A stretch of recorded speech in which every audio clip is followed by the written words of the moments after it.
사랑하는 성도 여러분, 안녕하십니까? 복된 안식일 환영 예배 시간입니다. 귀한 말씀의 시간, 팀 사역으로 사역하는 교회가 되는 길이란 제목으로 말씀을 증거하겠습니다. 시작하는 성경 말씀 에베소서 4장 12절입니다. 에베소서 4장 12절입니다. 이는 성도를 온전하게 하여 봉사의 일을 하게 하며 그리스도의 몸을 세우려 하심이라. 우리는 교회가 왜 존재하는가라는 아주 단순한 질문을 다시 생각해 보겠습니다. 세상은 변하는 속도가 점점 빨라집니다. 역사적으로 인쇄술이 상용화되기까지 오래 걸렸지만 어떤 일은 몇 달 만에 전 세계가 사용합니다. 그런데 교회는 늘 하던 대로가 가장 안전하다고 느낄 때가 많습니다. 그러나 안전해 보이는 현상 유지가 어느 순간 선교의 발걸음을 붙잡는 덫이 될 수도 있습니다. 우리는 두 가지를 생각해 보아야 합니다. 첫째, 우리 교회의 조직과 시스템이 지금도 선교에 유익한가? 둘째, 일선교회가 지역 형편에 맞게 사역하려면 무엇이 바뀌어야 하는가?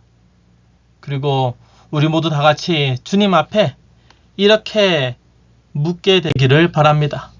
주님, 이 교회가 누가 앞장서서 길을 여는 사람이 되기를 원하십니까? 에베소서 4장 12절에서 바울은 교회의 목적을 뚜렷하게 말합니다. 첫째, 성도를 온전하게 한다. 그래서 둘째, 봉사의 일을 하게 한다. 그 결과 셋째, 그리스도의 몸을 세운다. 여기서 우린 두 가지 단어를 다시 주목해야 합니다. 봉사와 세움입니다.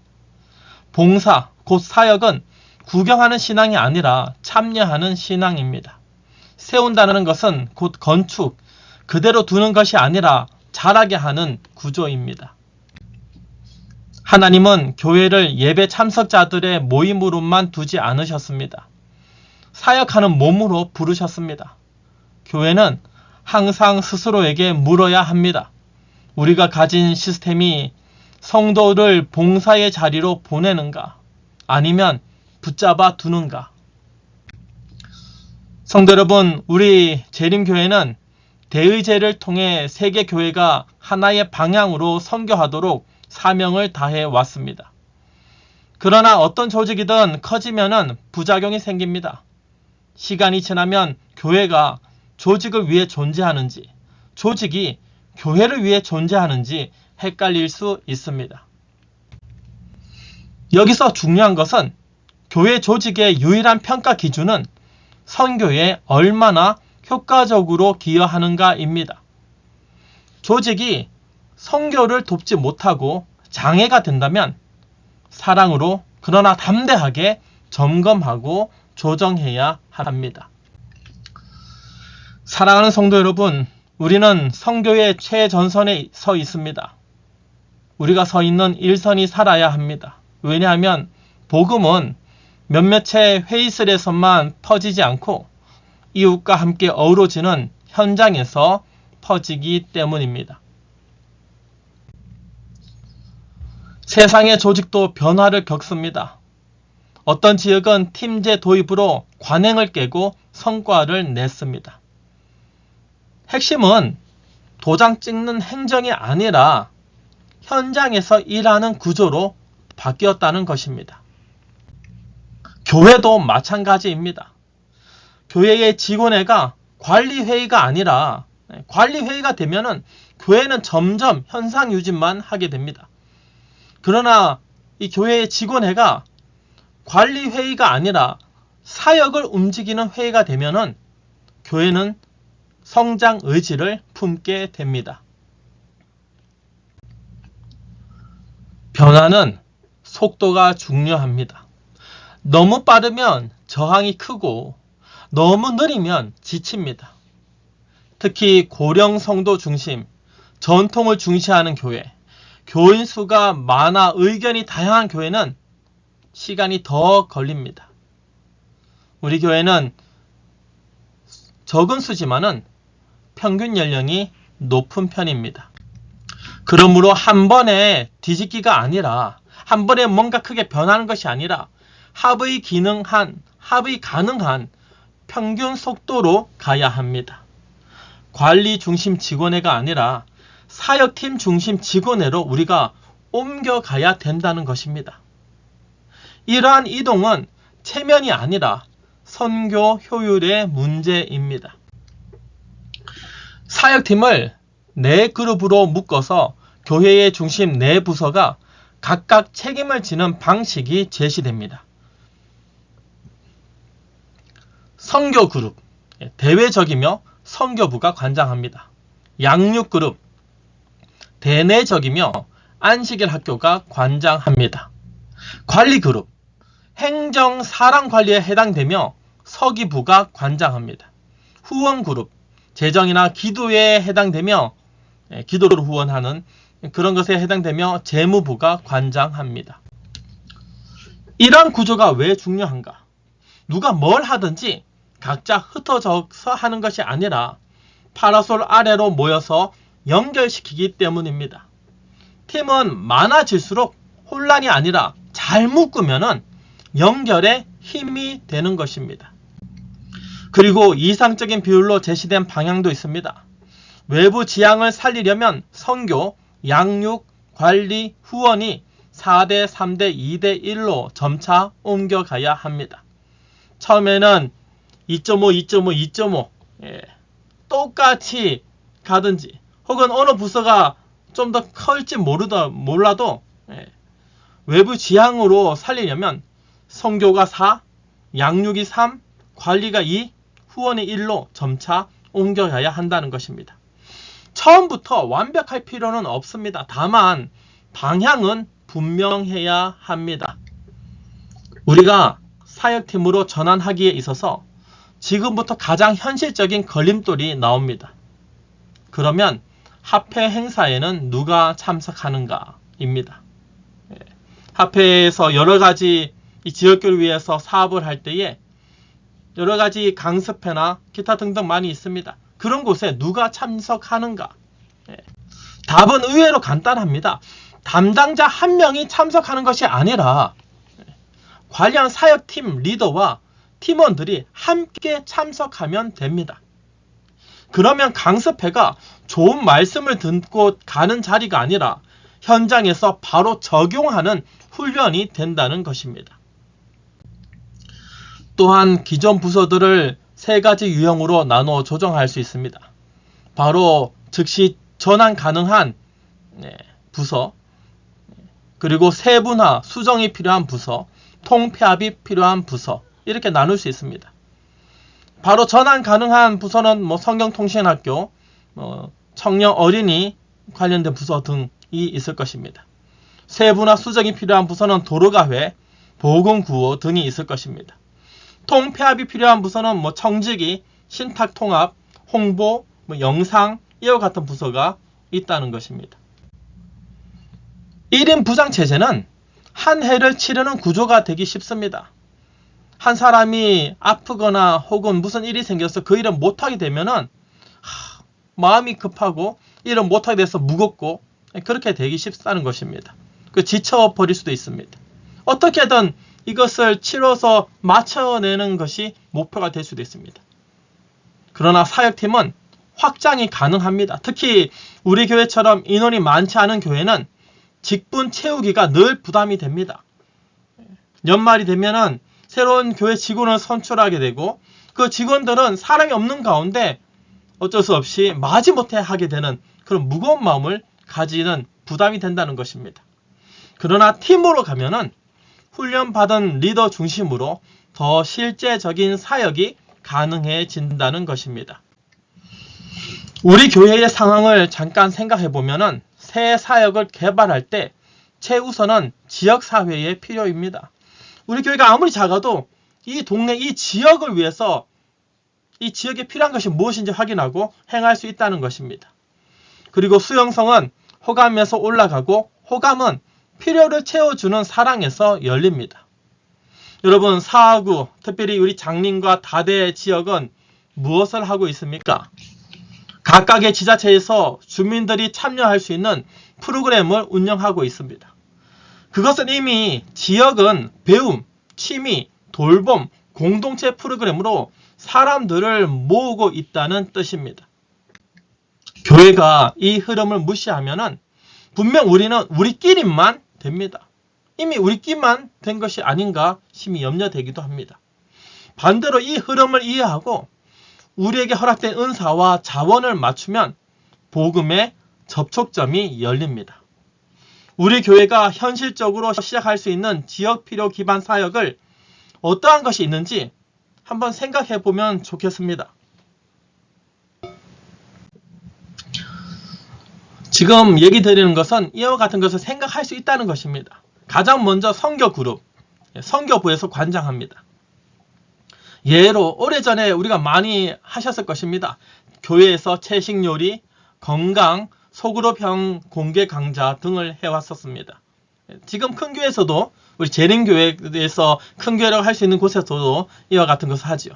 다대 장린 주민들이 참여하는 학습 흐름과 연결이 가능합니다. 교회에서 건강한 식탁을 경험하게 하는 것입니다.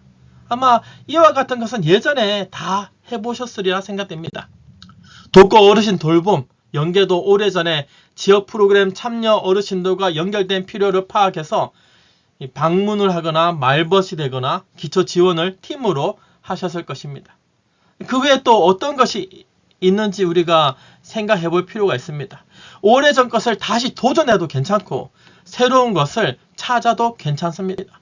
우리가 할 수 있는 것을 우리가 찾아야 되겠습니다. 부담이 되지 않는 것. 작은 것이라도 우리가 함께 시작하면 좋겠습니다. 두 번째는 양육 그룹입니다. 안식일 학교가 관장합니다. 예로 손님 환영, 새신자 양육팀입니다. 들어오는 분이 적을수록 환영과 양육의 질이 교회의 생명선이기에 아주 중요합니다. 은사 배치팀도 있습니다. 할 사람이 없음이 아니라 맞는 자리 찾기로 전환하는 것입니다. 세 번째는 관리 그룹, 서기부에서 관장합니다. 예로 잃은 양 회복, 전화나 편지나 방문, 잃은 양 회복팀입니다. 고령 교회일수록 결석 회복이 매우 실제적인 선교의 기반이 되기도 합니다. 후원 그룹, 마지막입니다. 재무부에서 관장한다고 말씀드렸는데 예를 들어서 재정적 후원할 수도 있습니다. 다과를 위해서 다과비를 제공할 수도 있고, 근데 더욱 중요한 기도 후원팀입니다. 활동성이 적은 어르신들이 교회의 뒤를 받치는 엔진이 되기도 하는 것입니다.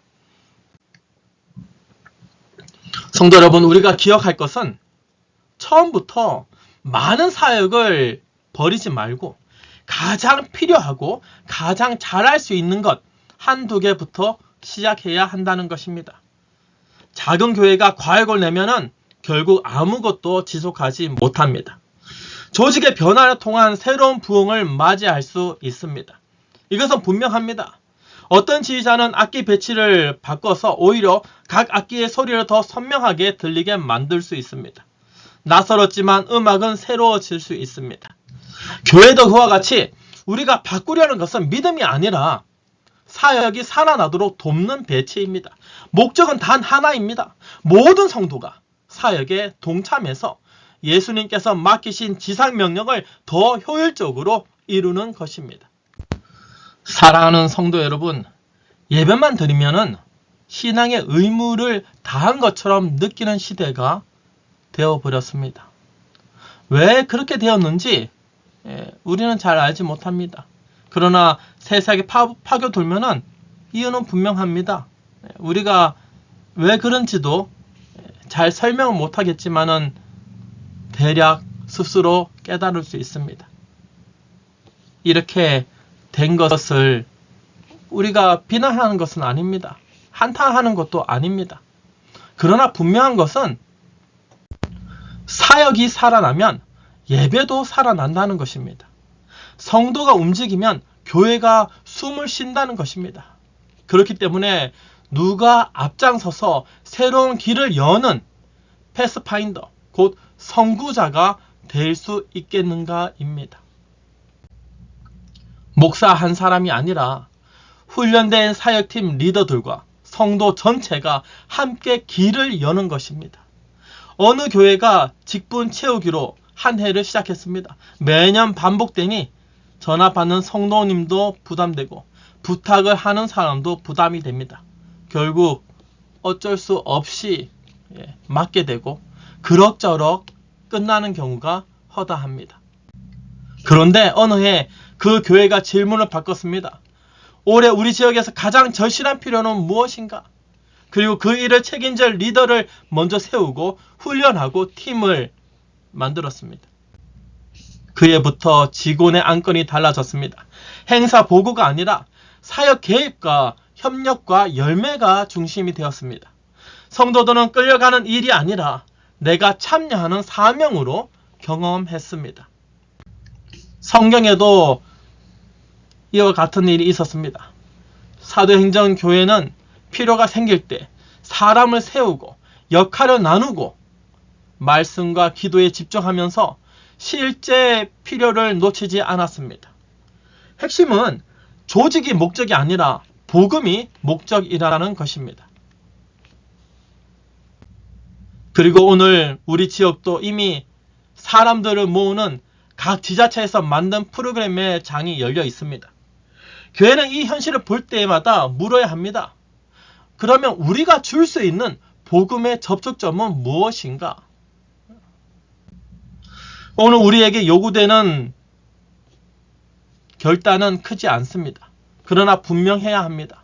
첫째, 직분 채우기에서 사역 세우기로 사고를 바꾸어야겠습니다. 우리의 생각을 바꿔야 되겠습니다.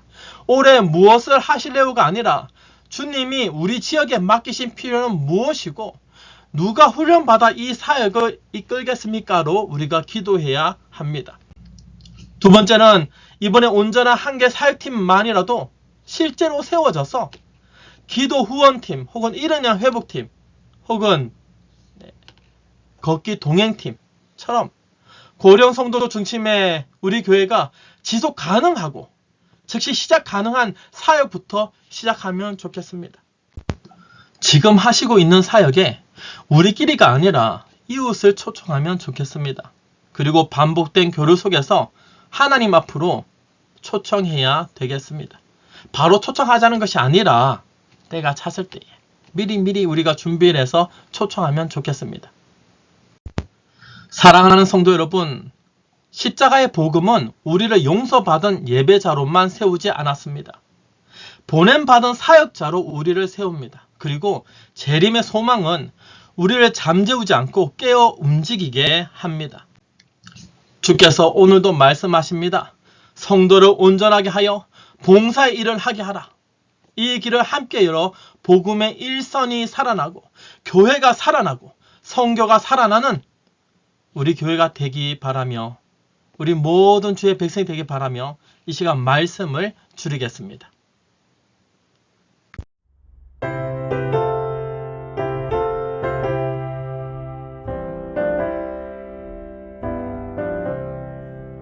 예수 앞에 나오면 모든 죄 사하고 주의 품에 안기어 편히 쉬겠네. 우리 주만 믿으면 구원함을 받으며 영생 복락 멸류관 우리가 받겠네. 예수 앞에 날마다 은총을 받으며 마음의 기쁨 넘쳐서 감사하리라. 우리 주만 믿으면 구원함을 받으며 영생 복락 멸류관 우리가 받겠네. 예수 앞에 설 때에 흰 옷을 입으며 밝고 빛난 집에서 같이 살리라. 우리 주만 믿으면 구원함을 받으며 영생 복락 멸류관 우리가 받겠네.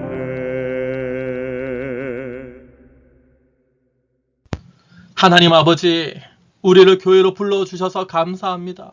십자가의 은혜로 우리를 살리시고 성령으로 우리를 새롭게 하셔서 봉사의 자리로 보내주심에 감사드립니다. 우리의 조직과 습관이 목적이 되지 않게 하시고 오직 성교의 효율성을 위하여 지혜롭게 조정하게 하여 주시옵소서. 우리 교회가 지역의 필요를 품고 작은 사역팀부터 순정으로 세우게 하시고 예수님의 재림을 기다리는 교회가 되도록 깨어 움직이게 인도하여 주시옵소서. 우리의 모든 것을 아버지께 맡겨오며 우리 주 예수님 이름으로 기도드립니다. 아멘.